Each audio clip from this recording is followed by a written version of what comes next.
தனது நண்பரின் பேக்கில் வெடிகுண்டு இருப்பதாக பினாங்கு அனைத்துலக விமான நிலையத்தின் பரிசோதனை முகப்பிடத்தில் நகைச்சுவையாக கூறிய வர்த்தகர் ஒருவருக்கு 100 ரிங்கேட் அபராதம் விதிக்கப்பட்டது. இந்த அபராதத்தை செலுத்த தவறினால் 3 நாள் சிறை தண்டனையை அனுபவிக்கும்படி மஜிஸ்ட்ரேட் நீதிமன்றம் உத்தரவிட்டது.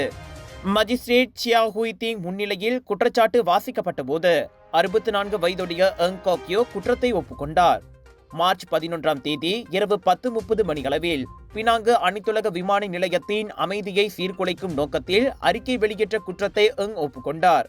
1955ஆம் ஆண்டின் சிறு குற்றங்கள் சட்டத்தின் 14வது பிரிவின் கீழ் அவர் மீது குற்றம் சாட்டப்பட்டது. ஒரு லொகேஷன், 10 ஃபெஸ்டிவல்ஸ், 100க்கும் அதிகமான பிரபலங்கள், 200க்கும் அதிகமான பூத்கள், 1000க்கும் அதிகமான போட்டியாளர்கள், 1 லட்சம் வாடிக்கையாளர்கள். மலேசிய புக் ஆஃப் ரெக்கார்ட்ஸில் the largest indoor Deepavali expo என பெயர் பதித்த கலர்ஸ் ஆஃப் இந்தியாவின் பிரம்மாண்டத்தின் உச்சம் south Asia Bollywood festival and Indian trade expo 26 மார்ச்லிருந்து 1 ஏப்ரல் வரை சுத்ரமால் ஜோபாடு ஜோரில். எதிர்பாராததை எதிர்பாருங்கள், திரண்டு வாருங்கள். Let's create lasting memories.